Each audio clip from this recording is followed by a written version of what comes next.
What does facial steaming actually do for the skin and what are the benefits? We're going to do a deep dive today and go through all of the benefits of facial steaming. This is such an easy and inexpensive thing to do at home. And it's one that so many of us, even I as an esthetician, overlook or forget to do, but it has so many great benefits.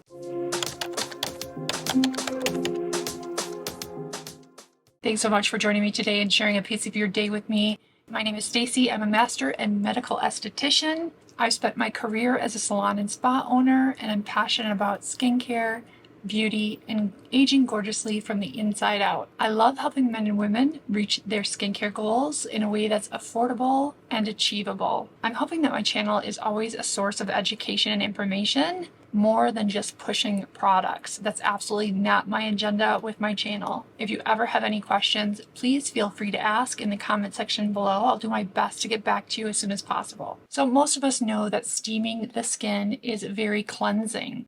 So I always wash my face first with a salicylic acid cleanser because salicylic acid is oil soluble and makes a great pre-treatment cleanser. Allowing that steam on the face for about 3 to 5 minutes deeply cleanses the skin and opens the pores. It really helps to loosen up trapped dirt and debris that otherwise isn't removed with just cleansing alone. Facial steaming also opens up the pores enough to kind of loosen up those blackheads and whiteheads, making them easier to extract. It's always better to do extractions after facial steaming than to do them before. This really does help eliminate the risk of scarring when you're doing extractions. The warm steam actually dilates your blood vessels in your face and improves circulation. This really does help to provide a super beautiful glow to the skin. Steaming the face helps to release acne-causing bacteria from those skin cells. The steam opens up your pores and allows those dead skin cells, the bacteria, and the impurities and gunk that are clogging the pores and contributing to acne.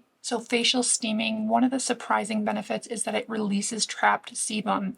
So your sebaceous glands are always at work in the skin, and when sebum gets trapped in the skin, it just creates the perfect breeding ground for bacteria. So whether you're prone to acne or not, facial steaming helps to loosen up the trapped sebum, and it makes a less ideal condition for bacteria or bacteria-related skin issues. This is especially helpful for those who are acne prone. Facial steaming is really hydrating, which seems kind of counterintuitive because when you put a lot of moisture in your face, it can dry the skin.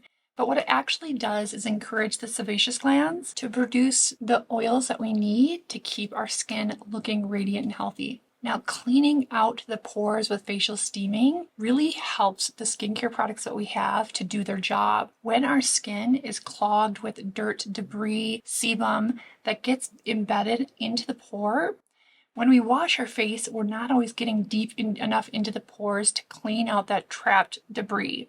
By steaming and removing the trapped debris, we're allowing the skincare products that we have to actually do their job better. This means that when your skin is clean and it's been freshly steamed, you're going to get more bang for your buck out of your skincare products in those weeks that follow the steaming treatment.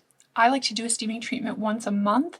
Some people may find every 2 weeks is good for them. Once you start doing it frequently, you'll start seeing the benefits more and you'll get hooked. I absolutely love doing it. And when I miss doing a facial steam for a month, I can definitely tell on my skin. Now, after we go through these benefits, I'm going to tell you a few options on how to steam your face if you don't want to buy a facial steamer. The one I'm using is really affordable and I love the convenience of it. It's also great if you have a cold or allergies. You can add your water and a few essential oil drops if you'd like, and you just breathe in the steam. It's also great for your skin, of course. So it does have more than one function, but there are ways that you can do a nice facial steam safely at home without buying a facial steamer. So facial steaming actually promotes collagen and elastins. People wouldn't think that because facial steaming is not aggressive or abrasive, but because of the increased circulation and dilation of blood vessels on the face, it does increase collagen production. This is so important as we age and helps keep our skin looking firm and elastic. So probably my favorite thing about facial steaming is that it's so soothing. It is so relaxing to me to sit with a steamer. It feels nice on the face. It's relaxing. I feel like it's de-stressing for me to sit and do a facial steam.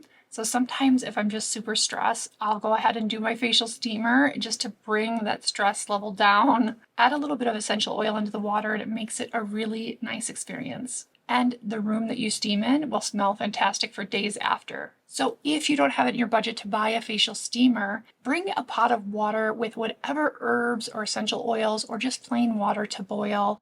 Turn it off, let it cool just a little bit.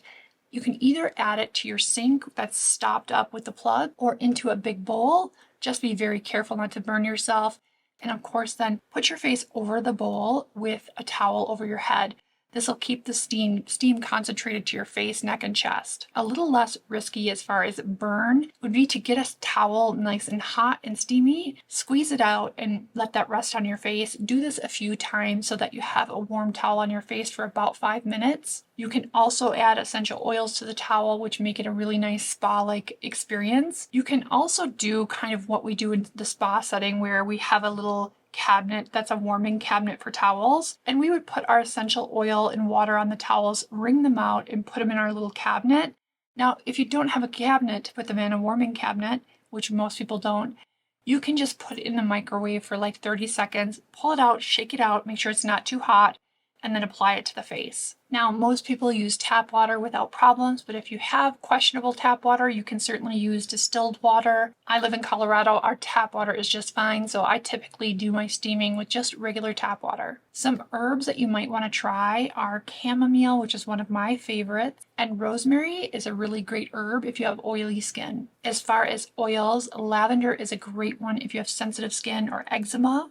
Eucalyptus is great if you're congested, but also great on acne-prone skin. A few drops into your water, your boiling water, or into your steamer with benefits both to your skin and your respiratory system. Orange oil is great if you have a dull complexion. It also smells fantastic, which I love. Anything citrusy is something that I really gravitate towards, and it's also great for blocked pores. Now, today I mentioned 3 to 5 minutes once a month. You'll see different recommendations. Some people will say steam for 10 minutes. If you have time, you can go up to 10 minutes with the steam. I actually really love it if I can do a longer session. I don't always have the time for that. And it would be safe to do as frequently as once a week. I think more than once a week would be overkill, but I would shoot anywhere between once a week and once a month. The key isn't how frequently you do it, it's how consistently you do it. So if your skin is more dull and congested and you have some more problems with your skin, maybe acne or a lot of skin congestion, blackheads, etc., maybe start doing it once a week for a month and then once a month after that. For me, once a month is perfect. So immediately after a steaming session is an ideal time to massage your face with a really good moisturizer. Personally, I like moisturizers that are very simple and don't have fragrance. I'll list a couple of my favorites down in the video description below. While your skin is nice and warm and you have that circulation improved from the facial steaming, doing a little facial massage with your moisturizer is fantastic. If you do your facial steaming in the morning, don't forget your sunscreen, probably the most important and most overlooked part of a skincare routine. Never rely on your makeup to be your sunscreen. There's just not enough in it, and you don't put enough as far as how much you put on your skin to be effective. Always use a good sunscreen on your face, neck, and chest to avoid hyperpigmentation and UV damage. If you guys found this video helpful, don't forget to give it a thumbs up and hit that share button and share with a friend. If you're not already a part of the Gorgeously Aging community, I'd love for you to hit that subscribe button. Thank you so much for being here. I will see you in my next video.